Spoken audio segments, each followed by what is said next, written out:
Vallahi kiyinib turinglar. Hozir uyda egasiga telefon qilayman. Alo. Assalomu alaykum. Aka, yaxshimisiz? Yaxshi, rahmat, siz. Aka, biz ishlarni bitirib qo'ygandik. O'shanga bir ketib hisob-kitob bittasi degandik. Bo'ldi, hozir boraman. Bo'ldi. Xo'p, bo'ldi. Bo'ldi aka. Bitirib qo'yishibdi uyda, ha? Voy, cho'tki chiqdi uylar, ha? Yaxshi. Zo'r chiqdi. Aka, keldingizmi? Xullas, aka, ishlar bitdi. Narxiga keladigan bo'lsak, o'qishga qilgan ishimizni hisob-kitob qilib bitta daftarga yozdik. Xullas, 10 million 500 ming bo'ldi. Mayli aka, siz 10 million bering bo'ladi. Mana qarang, gap ko'paytirmasdan 5 million beraman. Shu yetadi sizga.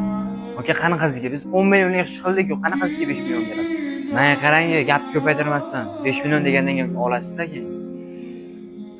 Bermaysiz, xullas, qilgan ishingizni pulni. Rozi emasman qilgan ishimga. 5 millionga rozi bo'lasanmi, yo'qmi? Rozi bo'lmasang bor, katta ko'cha. Brother, ustalarni ishlatib, pulini bermaslik bu joiz ish emasdir. Shuning uchun bunday qiliqlaringizni yig'ishtiring. Mudom uchun ikki og'iz edi. Assalomu alaykum.